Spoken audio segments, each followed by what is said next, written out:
think every year you're training horses. It's not just for the festival. You're building for the future and trying to find the next sort of Grade 1 horses amongst them. And as you said, a lot of novices, a lot of nice horses. Is there a bit less pressure on you this year because of that? There probably is, but you know, to be honest with you, you always put yourself under plenty of pressure because you want winners at Cheltenham. It's a pressure game, but in a lot of ways, yeah, it's not. You know, it's a different sort of pressure as to when Coulter was going for a Gold Cup for a third time, and Denman and all those horses were expected, and you know, World Hurdle when Big Wets was going for his fourth one. That's a lot of pressure getting them right. And so it's a different pressure now. But as I said, in this game, you're always under pressure because you want to do things right.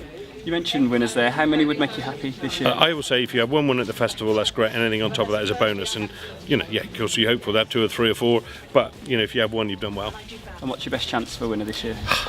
Everyone has that. It's so hard to say that because I haven't seen the handicaps, but there's lots of opportunities to have winners there. Best chance. I'm very sweet on Politolog if he jumps nicely and everything goes right in the JLT. But I'm not saying he's our best chance of winner, but I'm very sweet on him.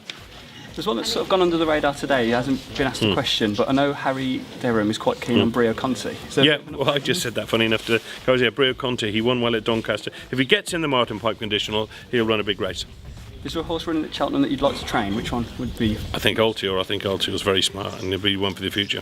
And you obviously had lots of success at Cheltenham. What's been your favourite moment in the past? I think when we had a 1-2-3 in the Gold Cup with Coulter, Denman and Neptune Clonge, that was a big day.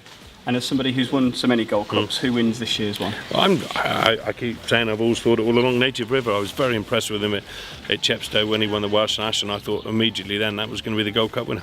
Do he remind you of Denman? In a lot of ways he does, yeah. Gallops and stays and tough and jumps, and that's what you need. And finally, if Native River was to win, that would give Colin Tizard a big boost in the Trainers' Championship. Of course it would. Well, he will win the Gold Cup with one of the 3, so it'll make things interesting.